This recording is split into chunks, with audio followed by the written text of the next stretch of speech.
Hey guys, hello, ಎಲ್ಲರೂ ಹೇಗಿದ್ದೀರಾ?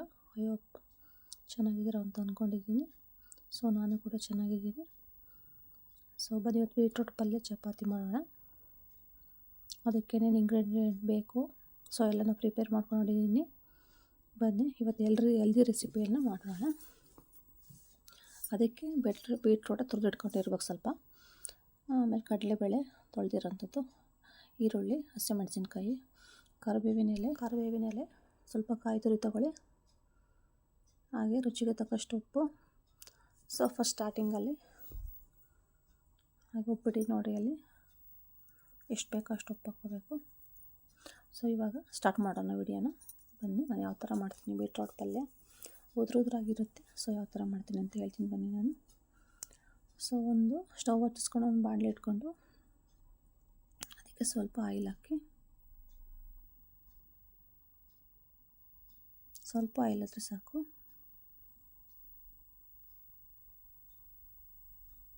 So ಆ ಕಡೆ ವಿಡಿಯೋ ಕಾಣಲ್ಲ ಅಂತೇಳಿ ಈ ಕಡೆ ಎತ್ತಿಟ್ಟಿದ್ದೀನಿ ಅಷ್ಟೇ. ಆ ಪ್ಯಾನಲ್ಲಿ ಎಣ್ಣೆ ಹಾಕಿ ಸ್ವಲ್ಪ ಕಾದ ನಂತರ ಸಾಸಿವೆ ಹಾಕಿ, ಸ್ವಲ್ಪ ಜೀರಿಗೆ ಹಾಕಿ ಮ್ಯಾಶ್ ಮಾಡಿ ಇದ್ದರೆ ನಾನು ಸ್ವಲ್ಪ ಅದನ್ನು ಮ್ಯಾಶ್ ಮಾಡಿ ಹಾಕೋದು. ಜೀರಿಗೆನ ಲೋ ಫ್ಲೇಮಲ್ಲಿ ಇಟ್ಬಿಟ್ಟು ಹಾಕಿದ್ದೀನಿ. ಸೊ ತೊಳೆದಿರೋಂಥ ಕಡಲೆಬೇಳೆ, ಹಸಿಮೆಣಸಿನ್ಕಾಯಿ ಹಾಕ್ತೀನಿ ನೋಡಿ. ನಾನೊಂದು 4 ಹಾಕಿದ್ದೀನಿ ಅಷ್ಟೇ. ನಮ್ಮ ಮನೇಲಿ ಖಾರ ಜಾಸ್ತಿ ಯಾರು ತಿನ್ನಲ್ಲ, ನನ್ನ ಹಸ್ಬೆಂಡು ತಿನ್ನಲ್ಲ, ನನ್ನ ಮಗನೂ ತಿನ್ನಲ್ಲ. ಸೊ ಹಾಗಾಗಿ ನಾನು ಕಡಿಮೆ ಹಾಕಿದ್ದೀನಿ. ನೀವು ಬೇಕಾದ್ರೆ ಜಾಸ್ತಿ ಹಾಕ್ಕೊಳ್ಳಿ.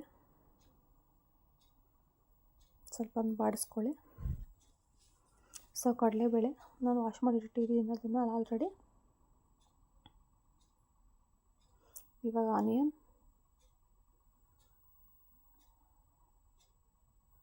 ಅದನ್ನು ಸ್ವಲ್ಪ ಫ್ರೈ ಮಾಡಿದರೆ ಸಾಕು. ಸ್ವಲ್ಪ ಬಾಯಿ ಸಿಗೋ ಥರ ಮಾಡಿದರೆ ಚೆನ್ನಾಗಿರುತ್ತೆ ತಿನ್ನೋದಕ್ಕೆ. ಸೊ ಸಿಂಪಲಾಗಿ ಬೇಗ ಒಂದು 5 ನಿಮಿಷದಲ್ಲಿ ಮಾಡೋವಂಥ ರೆಸಿಪಿ ಇದು. ಸಖತ್ ಟೇಸ್ಟಿಯಾಗಿರುತ್ತೆ. ಇವಾಗ ಆಯಿತು, ಅದನ್ನು ಎಣ್ಣೆಲೇ ಫ್ರೈ ಮಾಡಬೇಕು. ಅದನ್ನು ನೀರಕ್ಕೆ ಬೇಯಿಸೋ ಅವಶ್ಯಕತೆ ಏನಿಲ್ಲ ಬೇರೆ ಪಾತ್ರೆಯಲ್ಲಿ. ಸೊ ಇದರಲ್ಲೇ ಬೌಲಲ್ಲೇ ಸ್ವಲ್ಪ ಎಣ್ಣೆ ಹಾಕಿರ್ತೀವ, ಅದರಲ್ಲೇ ಸ್ವಲ್ಪ ಫ್ರೈ ಮಾಡಿ ಎಣ್ಣೆಲೇ ಬೆಂದರೆ ಸಖತ್ ಟೇಸ್ಟಿಯಾಗಿರುತ್ತೆ ಅದು. ಟೊಮೊಟೊ ಏನೂ ಹಾಕಲ್ಲ ನಾನು ಅದಕ್ಕೆ, ಬರೀ ಈರುಳ್ಳಿ, ಹಸಿಮೆಣಸಿನ್ಕಾಯಿ, ಸೊ ತುರಿದಿರೋಂತಹ ಬೀಟ್ರೂಟು ಮತ್ತು ಕಾಯಿ ತುರಿ. ಸೊ ಒಂದು ಸ್ವಲ್ಪ ಕಾಯಿ ತುರಿ ಜಾಸ್ತಿ ಹಾಕ್ತೀನಿ ನಾನು, ಟೇಸ್ಟ್ ಇರುತ್ತೆ ಅಂತೇಳಿ. ಸೊ ಅದು ಉದ್ರಾಗಿದ್ದರೆ ಚೆನ್ನಾಗಿರುತ್ತೆ.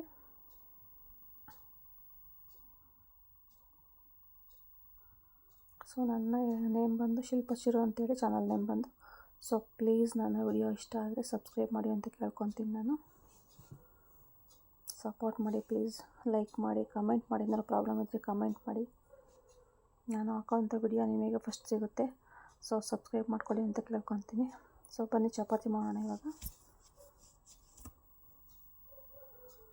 ಆ ಥರ ನಾದಿಟ್ಟಿದ್ದೀನಿ, ಅದನ್ನು ಚಪಾತಿ ಹಿಟ್ಟು ನಾದಿ ಇಟ್ಟಿದ್ದೀನಿ. ಸೊ 1 ಅವರ್ ಬಿಟ್ಟಿದ್ದೆ ಅದನ್ನು ನಾನು ನೆನ್ಕೊಳ್ಳೋದಕ್ಕೆ.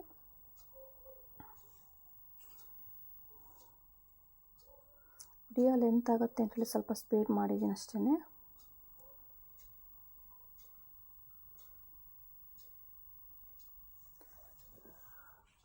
ಸೊ ತೆಳುವಾಗಿ ಲಟ್ಟಿಸ್ಕೊಳ್ಳಿ.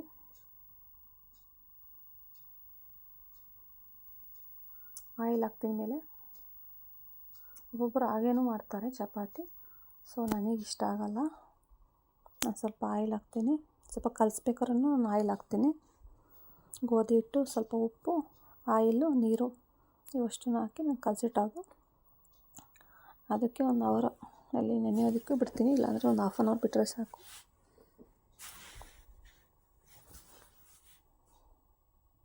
ಇದು ಬೆಳಗಿನ ಬ್ರೇಕ್ಫಾಸ್ಟ್ ಮಾಡ್ತಿರೋದು ನನ್ನ ಮಗನಿಗೋಸ್ಕರ.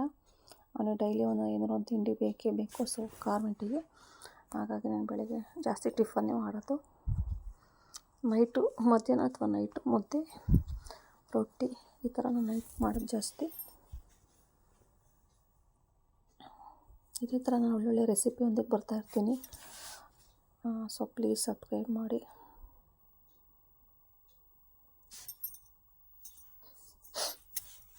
ಸ್ಕಿನ್ ಕೇರ್ ರೋಟೀನ್ ಮತ್ತು ಏರ್ ಡ್ಯಾಂಡ್ರಫ್ ಇದ್ದರೆ ಏರು ಗ್ರೋತ್ ಆಗೋದಕ್ಕೆ ಇದಕ್ಕೆಲ್ಲ ನಾನು ಬರ್ತಾಯಿರ್ತೀನಿ.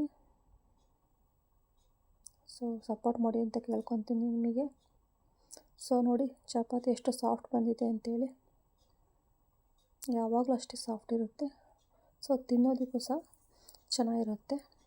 ಬೆಳಗ್ಗೆ ಮಾಡಿ ನೀವು ನೈಟು ಸಹ ತಿನ್ಬೋದು ಅದನ್ನು, ಅಷ್ಟು ಸಾಫ್ಟ್, ಆವಾಗಲೂ ಸಾಫ್ಟಾಗಿರುತ್ತೆ, ರಫ್ ಆಗೇನಿರಲ್ಲ. ಸೊ ಇವು ನನ್ನ ಮಗ ಚಿರು ಅಂತೇಳಿ ನೋಡಿ ಚೆನ್ನಾಗಿದೆ ಅಂತ ಹೇಳ್ತಿದ್ದಾನೆ. ಸೊ ಪ್ಲೀಸ್ ಸಪೋರ್ಟ್ ಮಾಡಿ ಅಂತ ಕೇಳ್ಕೊತೀನಿ. ನನ್ನ ಎಲ್ಲ ವಿಡಿಯೋನ ನೋಡಿ ಇಷ್ಟ ಆದರೆ ಪ್ಲೀಸ್ ಸಬ್ಸ್ಕ್ರೈಬ್ ಮಾಡಿ. ನೆಕ್ಸ್ಟ್ ವಿಡಿಯೋದಲ್ಲಿ ಸಿಗ್ತೀನಿ. ಬಾಯ್.